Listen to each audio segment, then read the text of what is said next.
And that's it. We're live. Hey, everybody, and welcome. Hi, I'm Mike, founder of voicelessons.com. With me today, we have a very special guest, Maddie Tarbox. Thanks for joining us today. I'm so excited to be here. This is going to be so fun. Yeah, absolutely. I missed it the last time you were on with Matt. So, it's his son's birthday today. So he's off, and here we are. Here.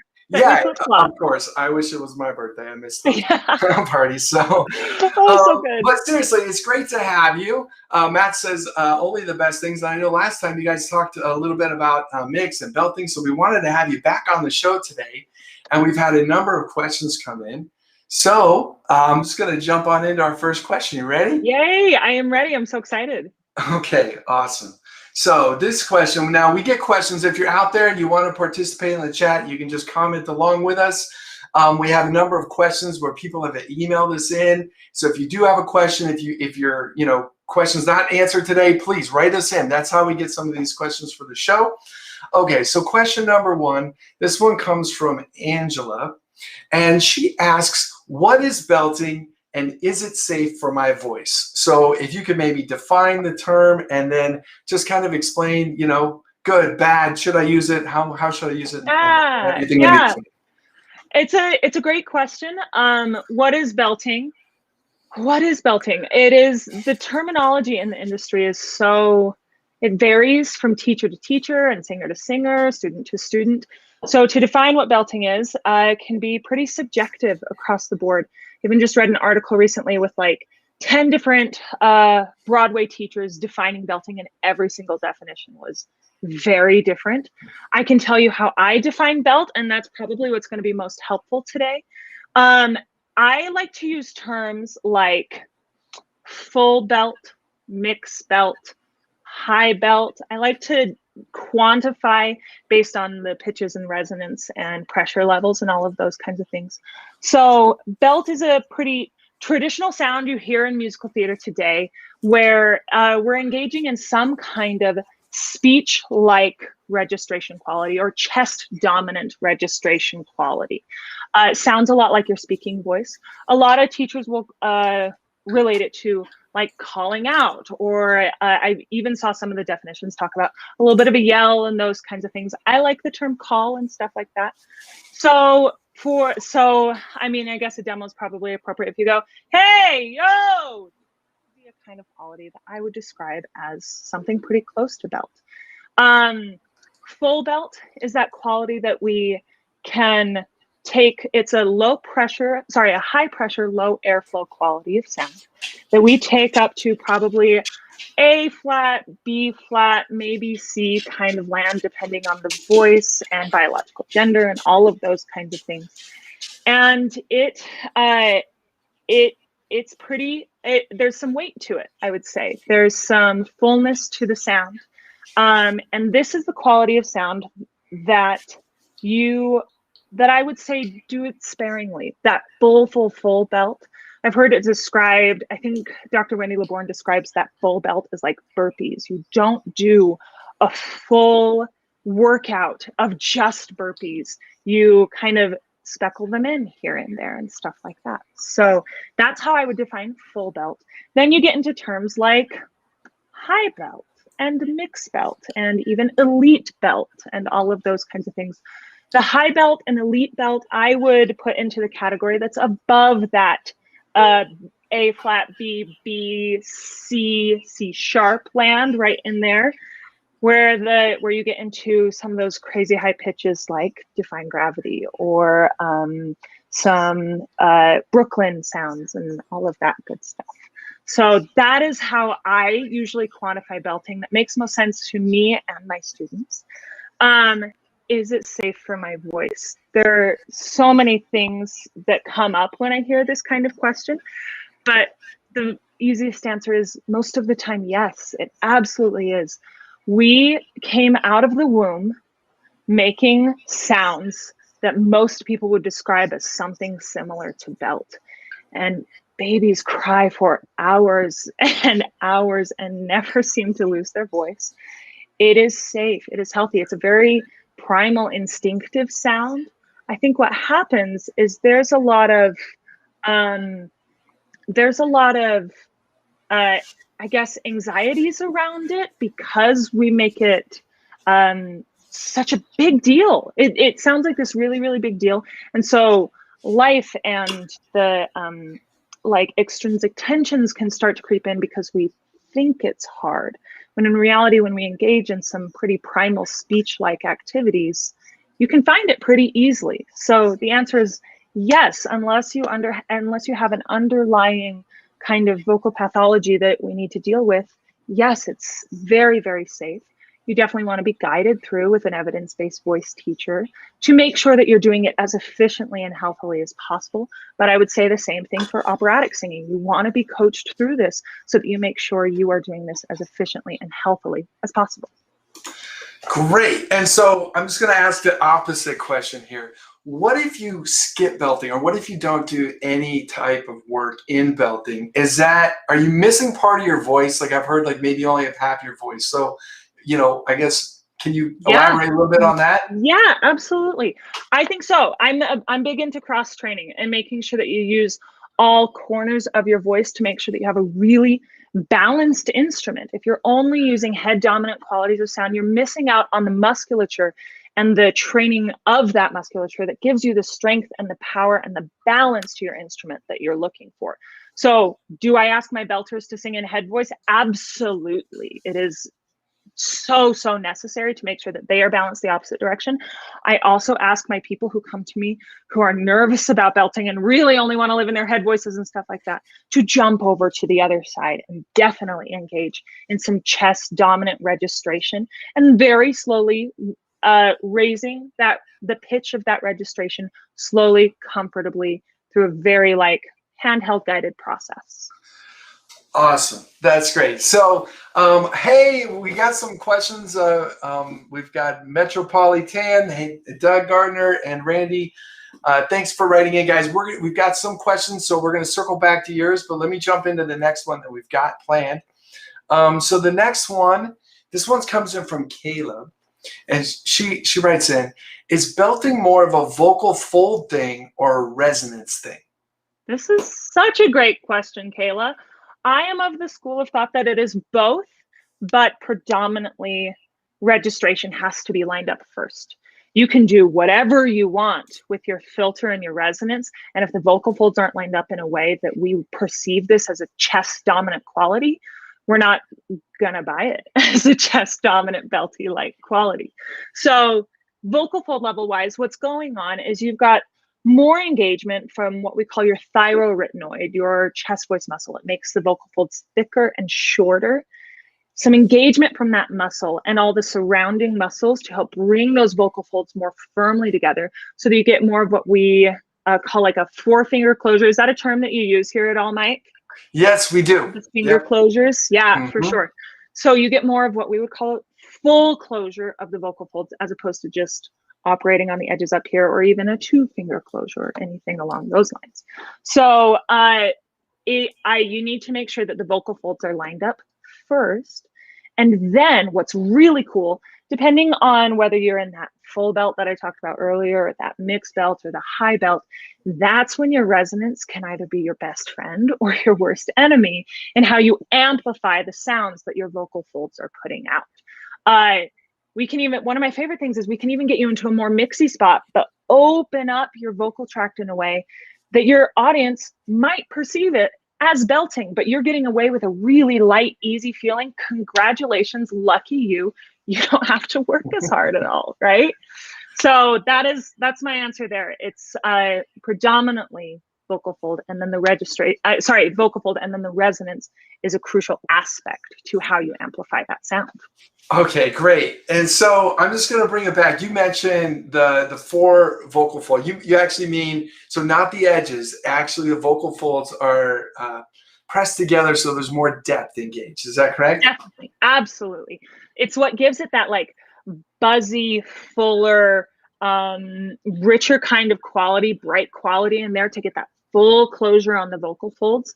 It's also where a lot of the ability to engage in the volume that belt comes from. You have to have that full closure there, or at least three-finger closure for what I would describe as more of a mixed belt. Okay, great, great. So Doug, I think we touched a little bit on that one. We'll circle back for a couple more questions. Hi, Edri. Thanks for tuning in. Hey, Hi, Vito. Edri. Oh, so fun. Okay, great. So jumping on into our next question here. This one comes in from Mandy. Now, she writes in, this is kind of a personal one, but she writes in, I'm sure other people might have something similar or went through that. So I'm just curious what what advice you would have for Mandy. She writes in, I'm told my belt is too shouty. What am I doing wrong? Ah, Mandy, love it. This is great. So in regards to being too shouty, the way I like to assess voices is like, I listen to what's happening at the lung level first. Then I listen to what's happening, not then, but at a different time, I would assess what's happening at the vocal fold level. And then we listen to what's happening in the filter. The filter being the vocal tract from the point that your vocal folds are right here to the edge of your lips. I refer to as filter, is commonly referred to as vocal tract. Yeah. So if you're dealing with shouty qualities, a lot of that, I would look at two big things.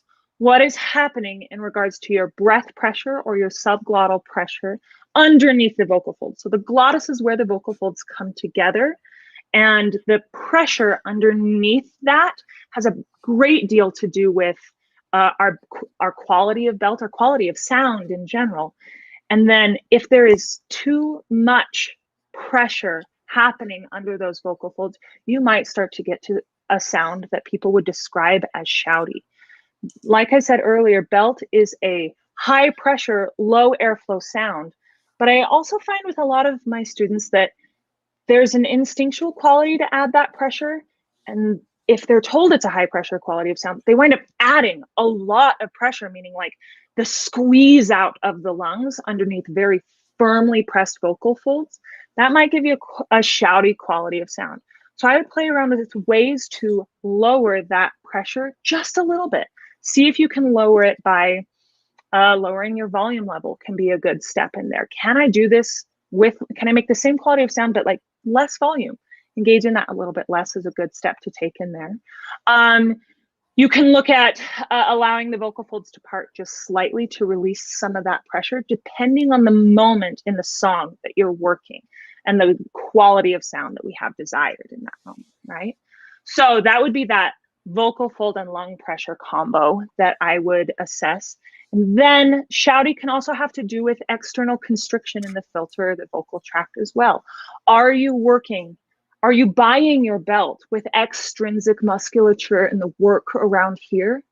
If you are, that can also lead to a shouty quality of sound and less efficient vocal folds, because muscles that don't need to be helping are trying to get involved at an extensive amount when we don't need them. We just don't need them. So I would go piece by piece, work on alignment to make sure all of this is functioning in a way that is really efficient for your sound.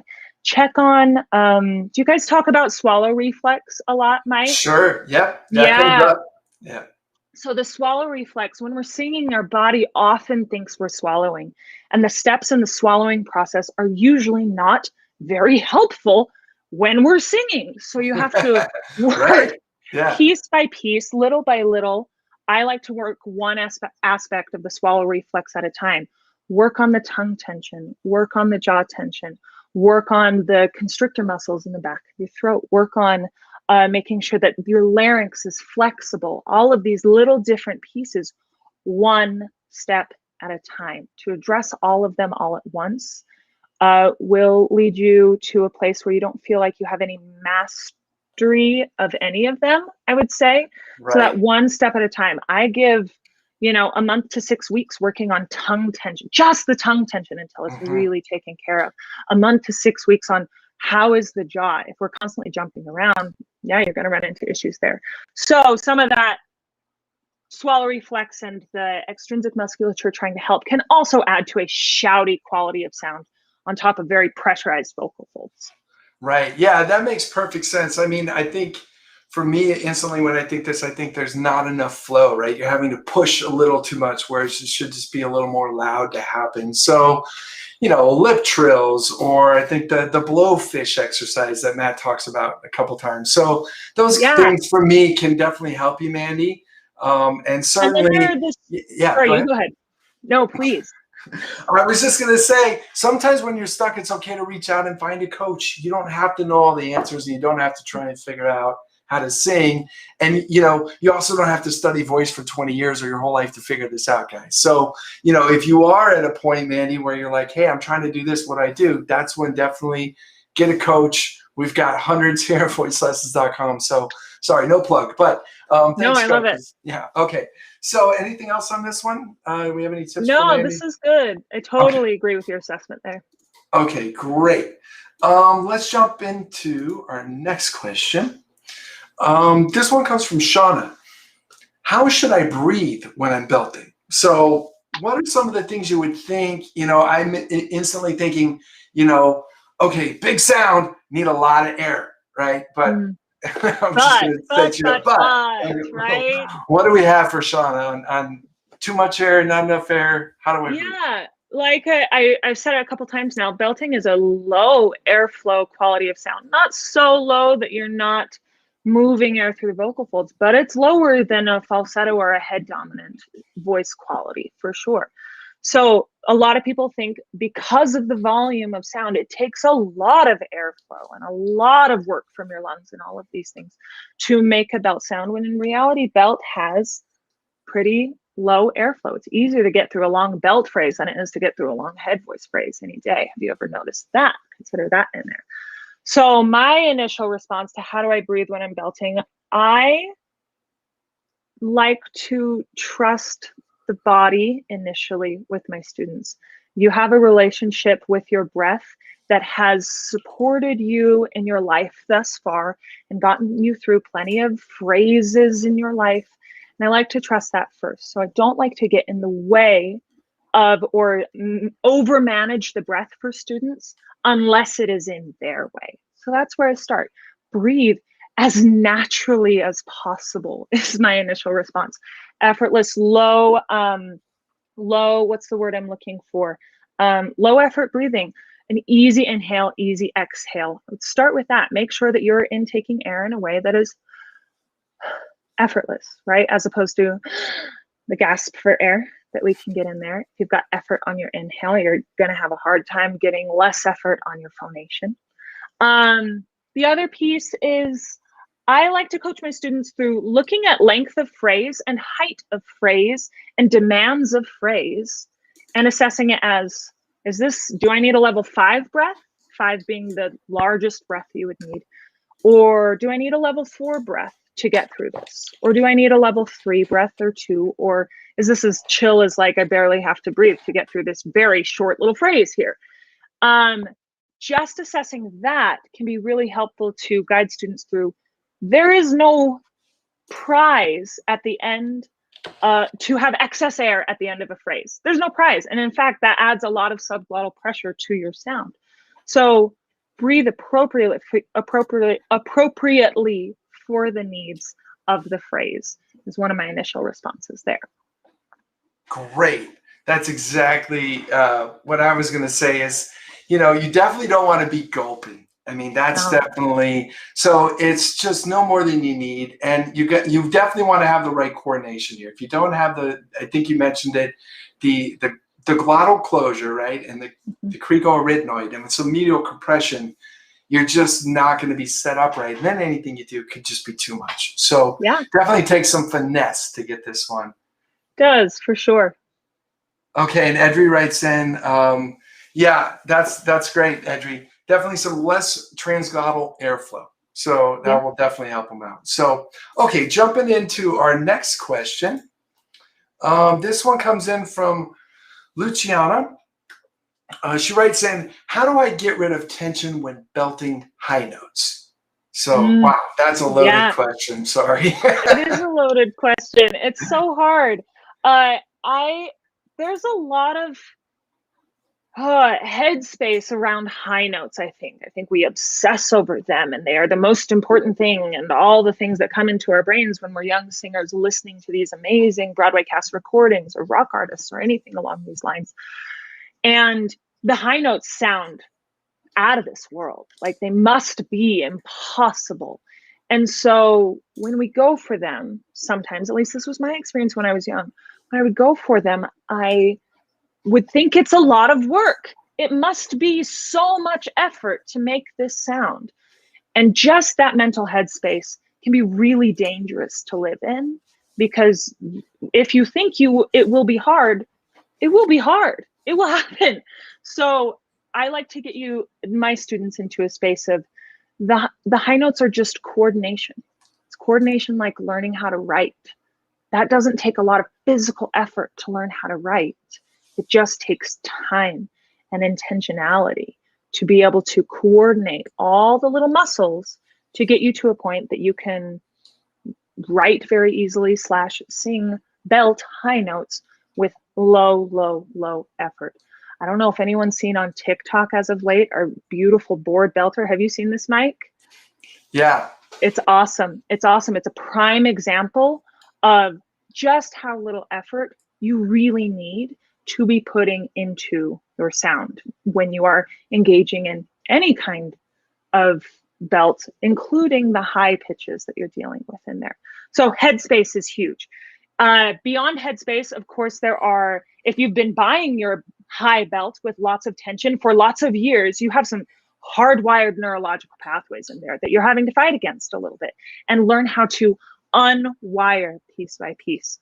I like to work with my students, only go as high as is currently effortless, and then nudge it a little, just the teeniest bit, a half step maybe, and see if you can get that half step equally as effortless as the step below, and don't move on until that is equally as effortless and the next one is equally as effortless. If you continue to buy your belt with tension, you will get better at a tense belt. It will happen. But if you decide to commit to the work and the unwiring process of buying your belt with efficiency and coordination and the muscles that are designed to help you make these sounds, then you're going to have a much easier time getting through. Honestly, the reason I do this is to help my students be able to be present as actors more than anything. If you're worried about the high notes, you're not going to be able to tell the story that you want to tell. So that's our work, is to make this as effortless as possible for you, so you can just tell that beautiful story without having to think about your voice. Yeah, that's great. I'm so glad you mentioned that. And, you know, a couple things just to dive in. You know, you mentioned patience. And so I know so many of the singers out there, myself included, you know, many moons ago, but, you know, just want that high note now. You just want that note for that song so you can sing the next song. And so how long do you think it takes? Like, if someone's just getting started with belting, how long to get that initial belting voice going? Are you talking, you know, 2 weeks, 2 months, 2 years? So are you saying like the initial belt voice? That's right. I'm just curious. Yeah, we can get the initial belt voice moving pretty quickly, I would say. Within a first lesson, I am able to introduce the qualities to you in a way that you can make effortlessly. The work comes in with the repetition. This is an exercise science principle called reversibility. And with a new neurological pathway that you're wiring in there, the reversibility is as fast as 3 days. You will forget how to do it. You will, if you do not dive into the practice before you lose it, within 2 to 3 days. So I can introduce it to you, but the work comes in with you after the fact. But to answer your question more fully, to get you efficient on a song that maybe has some slightly high demands in it, months, I would say. My college students work 5 to 6 songs max in a semester is my idea. And that's a lot, in my opinion. That's a lot for them to be doing, to attempt to master 5 to 6 songs in a semester. I would love like 3. That would make me really happy. 3 would be nice.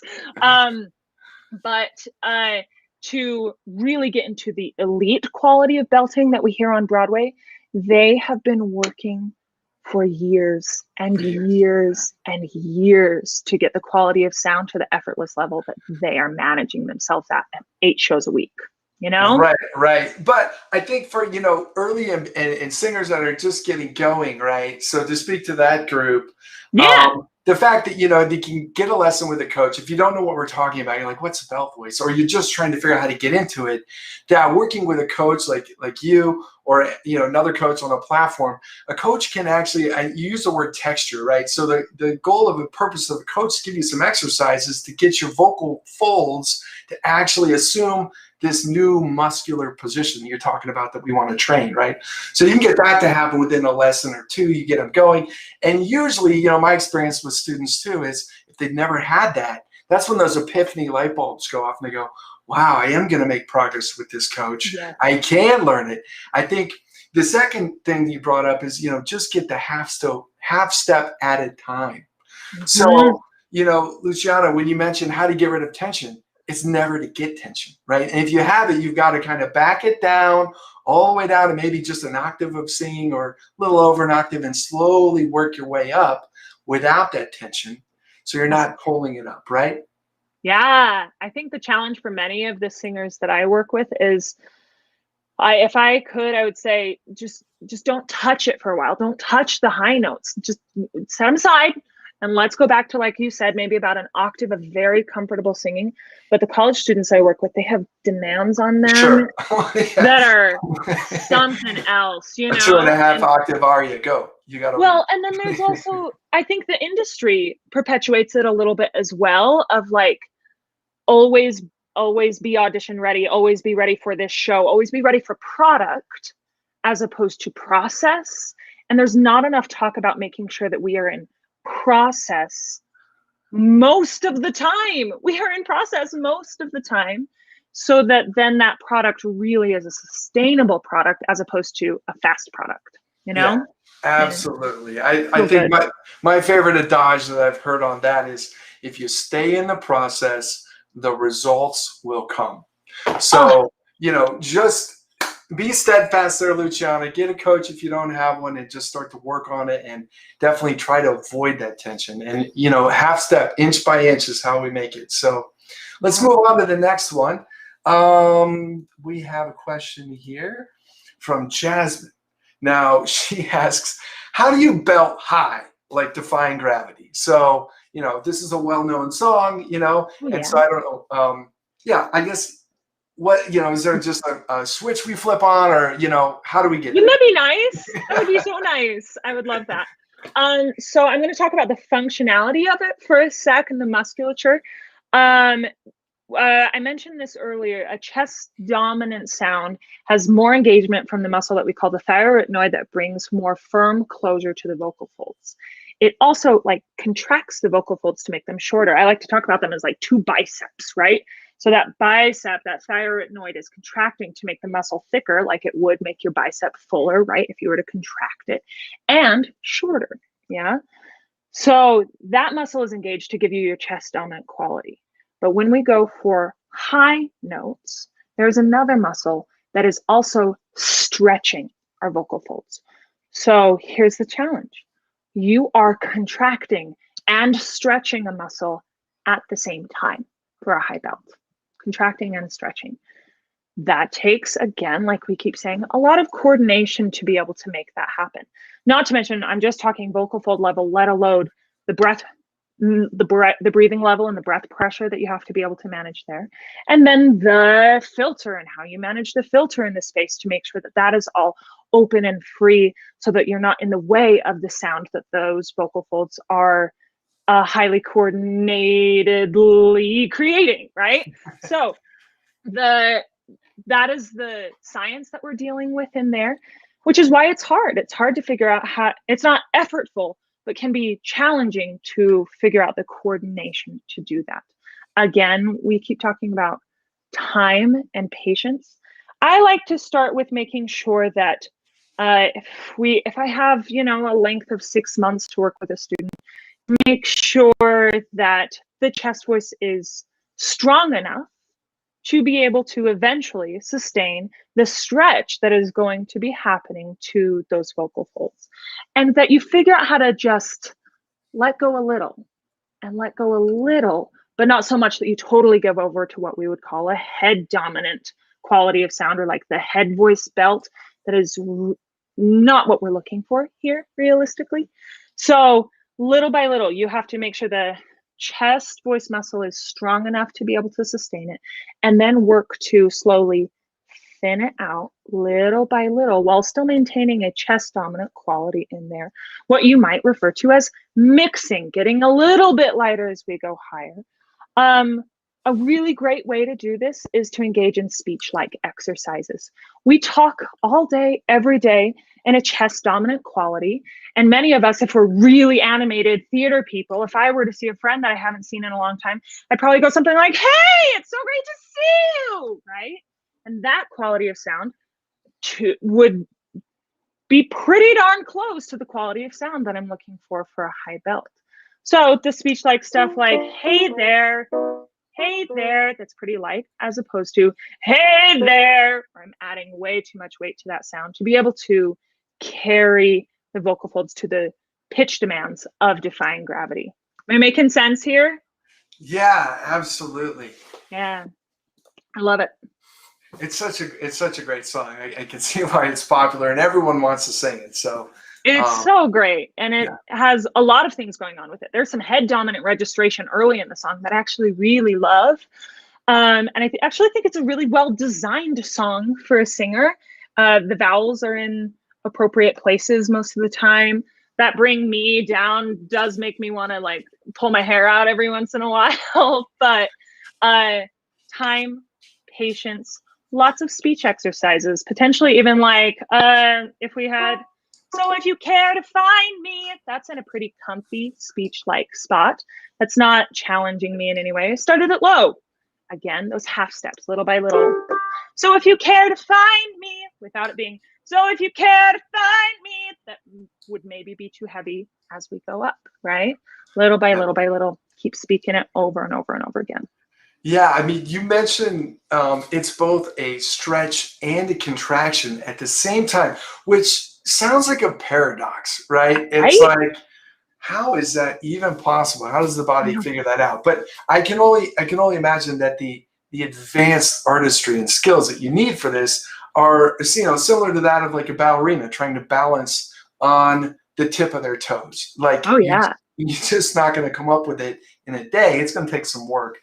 A truly clean pirouette sounds like a basic skill set. Takes a lot of time to work all of that together for our dancers, a lot. So yeah, time. Absolutely.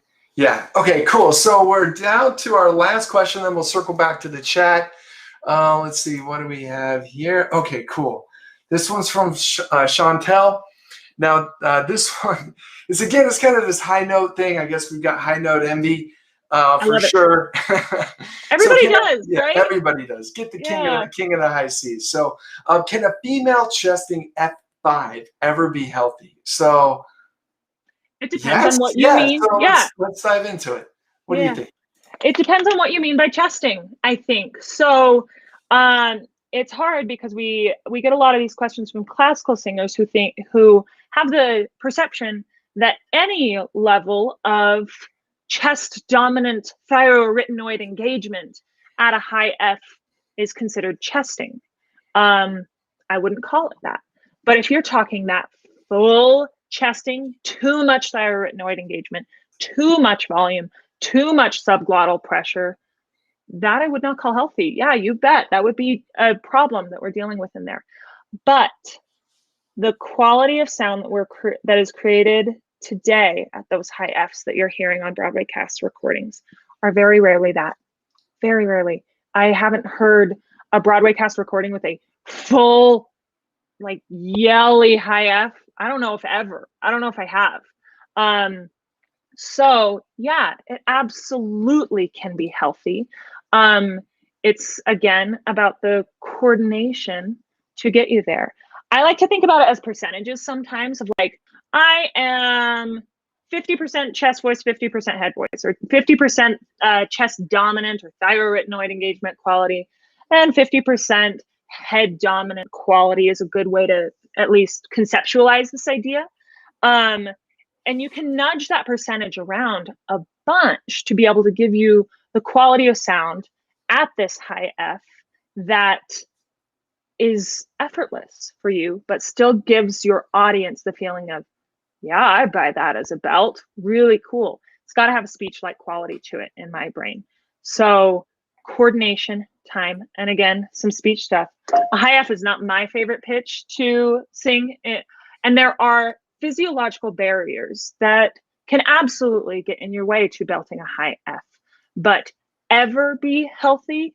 Yes, it can. It can absolutely be healthy. It might not be healthy for every singer, right? Making sure that you get personalized attention, again, from an evidence-based voice teacher is going to help you know if it's healthy for you, if it's the kind of sound that you should be making, or that you sound that are your money notes, right? Technically, I can probably engage in a chest dominant high F quality of sound, but it doesn't serve me particularly well as a singer. It's not one that, I don't know, amplifies my strengths in a way. And I have plenty of students who are like that.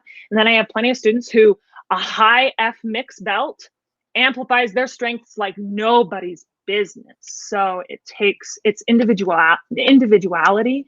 You want to make sure that your individuality is being honored in that space and that you are getting the kind of coaching that you need to help with that.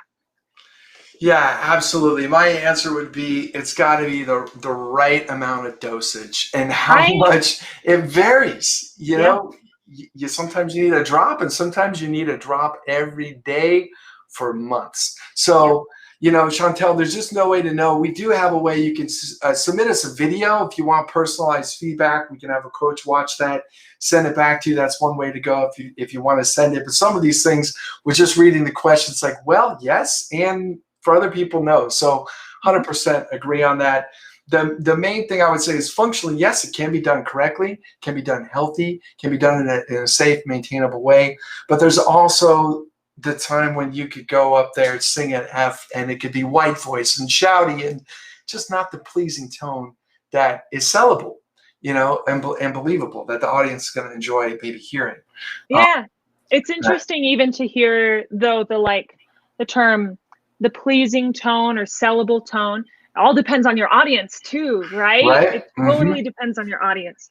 So a pleasing sellable tone, a chest dominant kind of megaphone shaped vowel at a high F is not going to sell to the people who like to go to the opera. It's just not going to be a pleasing tone to them. It's not. Right. But it is a very pleasing tone to me. I love it. I love it when it's done well. Really, really do. And then there are rock belters who wind up tossing in some extra noise into this sound, and it's very sellable and very producible on an album and stuff like that. That there are just so many pieces to it, you know? Absolutely. I mean, the extra things you can do with style and color once you have that the functional piece working correctly. So totally agree with you. Let me circle back. I think we had a couple comments or questions in the chat. So I'm going to come back to Matt. Now, Matt is typically with us, Matt, so he's got a model. I don't have the model with you to show you this one, but I'm going to drop this one on there. And so let me know what you think on this one, Maddie. But, you know, he asks, hi, Matt, some teachers believe cricothyroid cartilage is tilting forward when making belt voice production. What's your take on this? Do you think cricoid cartilage, can be tilted forward? You know, I have heard this as well. I once spent some time studying some Estel training and stuff like that, and this seems, correct me if I'm wrong if you know any more about this than me, but seems to be a pretty predominant setup for them. One way or another, we know that the cricoid cartilage and the thyroid cartilage have to tilt away from each other because that what am I trying to say here? They pull yes, antagonistically? yes, they pull Right. antagonistically is what we're looking for in there. So yeah, I think it is, there's a lot of study that we still have to do in regards to exactly which muscles are doing what amount at any given time. And again, the individuality of it continues to be a big part of our study, that for some singers, yeah, there might be a cricoid cartilage tilt. And for some singers, there might not be. There one way or another, there is that antagonistic pull though that we do have to engage in from the cricothyroid muscle, right? Yeah, I would say, I'm of the opinion, yes, almost 100%, unless you're trying to get a pure isolated chest voice right at the very bottom. But as soon as you're off a few notes of your chest voice, you're going to have some of the cricoid and the CT engaged to pull and stretch, right? And I think Matt's model, I wish we had it today so we don't, Matt, but I'll ask him, maybe we'll visit this question again. I think his model specifically, as you stretch it, the cricoid, the cartilage actually tilts forward and down. So it's definitely built into the anatomical model. And I know as that antagonism happens, it's going to stretch and thin. So it's going to go back into your point before. Are we trying to get 4 folds or 2 folds? And is it, a full belt, high belt, like which belt extreme you're doing? And I think that's going to give us the amount of tilt and the closure that you're going to get on that. So yeah, the interesting aspect that I always love to bring up is like the idea of a full chest voice. I haven't even brought up my graph that I was talking to you about earlier. Oh yeah, the idea that you're always mixing something, because we talk about the cricothyroid muscle as the head voice muscle. It's predominantly present in the community, but it is also the pitch muscle. So if you are engaging in a pitch, there is engagement from your cricothyroid muscle, or at least any slight height of pitch, right? I mean, I would say, at least from what I learned with Dr. Ewing, that the cricoid thyroid is involved almost exclusively in controlling pitch, right? That's what it predominantly does, except that like maybe 1 or 2 notes of the lowest of your chest voice, right? Where you can kind of control some pitch with just keeping the chords short and fat. Sure. But the rest of the time, it's going to be engaged and stretching them, thinning them, and tilting down. So I'm going to jump into the next one. This kind of leads into our next question. Doug Gardner, he wrote in, so your description is related to tone quality. How would you describe the belt functionality? I think we touched on this a little bit, but just coming back to that, do you want to just hit it again? Sorry for saying the same thing twice. I think there are other corners of it that we can approach too. Tone quality, it's so interesting. From singer to singer, there are, again, words and there's terminology that they've kind of lumped the vocal folds and the filter all together in that descriptor term. And I like to pick words that are applicable to the vocal folds alone and then the filter alone. So tone quality to me would suggest resonance. Would it suggest resonance to you as opposed to just vocal fold level? Yeah, absolutely. I mean, right, the sound that we're getting actually at the vocal folds, I wish we don't have the video to show exactly, but it's like just a buzz, right? I think they have a couple, videos floating around where you actually see that the sound that we're really getting off the folds is just right? It's just some kind of buzz. So everything else is what we do with the resonance, right? And everything above. Yeah. So the idea of the tone quality on top of belt vocal folds, that's how I would use the word tone quality. Unless you want to talk about the breathy to pressy level, I suppose, could be lumped into a quality of sound in there. It's very hard to figure out. But the functionality of the belt is that you have more thyroarytenoid engagement, more firm glottal closure to help create those buzzy, full qualities of sound that you hear then amplified and turned into a bunch of different kind of tone qualities on top of it. Great. Okay, Doug, hopefully that satisfies your thirst there for the functionality on the belt. I would agree. It's definitely more TA, more closure, and then some level of mix, depending on how you're going to finish it. Now we jump to this next question. Vito, I can't remember where we were when you asked it. I'm sorry we didn't get to it before, but doesn't include pronunciation. I think we were talking about just more of the general conversation of, you know, what is a belt and how does it, you know, affect the sound. So, you know, how do you view pronunciation or articulation as it relates to the belt? Do you do anything different? Is it the same?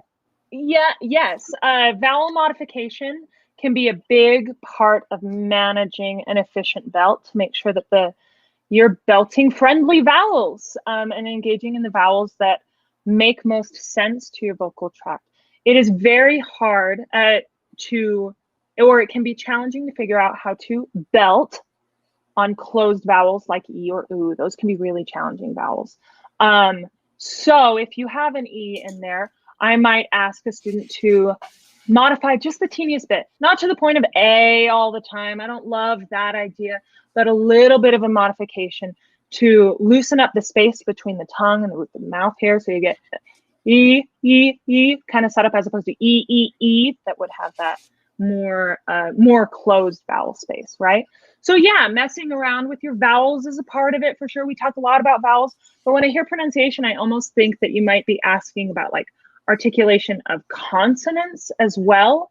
I like the consonant presence to support the character. That's probably the easiest thing I can say. I work with a lot of music theater singers, and I like it to support the character and style of the piece that you're working in there. Some characters would engage in more lazy pronunciation depending on their socioeconomic background and all of those kinds of things. And some would be very proper. So allowing that pronunciation to serve your character first and foremost, and then modify if necessary, if the vocal demands are necessary for some modifications in there to help achieve the most efficient sound for you is how I would go about that. Sure, that sounds awesome. I mean, I would agree that you want to have free articulation and then just do what fits the story. You know, Matt's always talking, I think you even mentioned it today, start from a speech-like place, right? So we definitely don't want to be, you know, creating a vowel shape or the pronunciation that's too big for the actually what we're trying to do, because we are in a way kind of supercharging our vibrator to get this particular, you know, tone quality to come out. So we have to be mindful. What does that do, you know, to the words that we're actually going to say on top of it? So I love that phrase, supercharging. I love that. That's so fun. You know, you can get your nitro pack and just plug it in and off you go to your F5. So no, I'm just kidding. Definitely got to study and get the right coach to help get some of this stuff. It definitely takes the right finesse. So jumping, I think that's all the questions we had. Randy dropped in a link. Randy, we'll check that out. Thank you for your link there. And okay, Rena, yes, thank you. I love her comment. Love that. None of the muscles involved in phonation are ever actually disappear. Correct. Yes. You have muscles that bring the vocal folds together, pull the vocal folds apart, contract to stretch. Contract to make shorter and stretch to make longer. And they are all always working together. So in regards to discussing the idea of mix and all of that, I said it earlier, you're always mixing something. Always. They're all always involved. Help you create. I did not mean to confuse things here, Rena. I don't know if this was in response where I said at the bottom you might have one or two notes in pure chest with nothing. But yes, there's always going to be some engagement. It might just sound like you fully isolated it. Yeah, no, I totally know what you mean. Okay, so I think that's everything, guys. If there's nothing else, you know, Maddie, it's been such a fun time having you on the show today and talking about mix and belting. I can't believe. Yeah. It was great. Thank you so much for having me, Mike. This was a joy. Absolutely. Get to geek out for an hour. Yes. Maybe we'll have you back soon for sure. Anytime. Okay. All right. Well, thank you, everyone. Thanks for tuning in. Have a great week. If you're out there and you're looking for a coach, you can just sign up on app.voicelessons.com. Just go click on our website, get started. Fill out the teacher matching. We've got hundreds of teachers on the platform. We're actively matching you with a coach. So if you're out there, you're seeking, you want to find the truth. You know, maybe you're tired, you're frustrated with what's not worked before. There's definitely coaches out there that know the truth. They know acoustics, physiology, motor skill development, the latest science and research, and literally the muscles and the exercises and what to do. And if you haven't experienced that, I can just tell you, it is nothing like working with an evidence-based voice teacher that knows what to do, that can literally prescribe to you like a doctor. Here's some exercises. These are going to work for you. They're going to work for you because this is what they do with your voice. Functionally, it does this. This is the sound we're going for. And if you just get in the process, do the hard work, have some patience, and a big imagination, dream, heart, all the other stuff that makes you a complete person with a soul that loves to sing, we can help you do that. So thanks for tuning in today. And I'm going to drop a link. Matt's got a course. He's not here with us today, but we do have a link to his course, so we'll drop that in here. If you want to learn about functionality, anatomy, physiology, things like that, we've got howthevoiceworks.com. I'll drop the link in here after the show, but you can click on that and check it out. It's a great course. It's got 4 hours, anatomy, physiology, all this stuff. Broken down by Dr. Matt Edwards. He goes through a whole bunch of stuff. Just a great thing. So check that out if you have interest. And thanks, everybody. Thanks for tuning in. All right. We'll see you next week. Bye.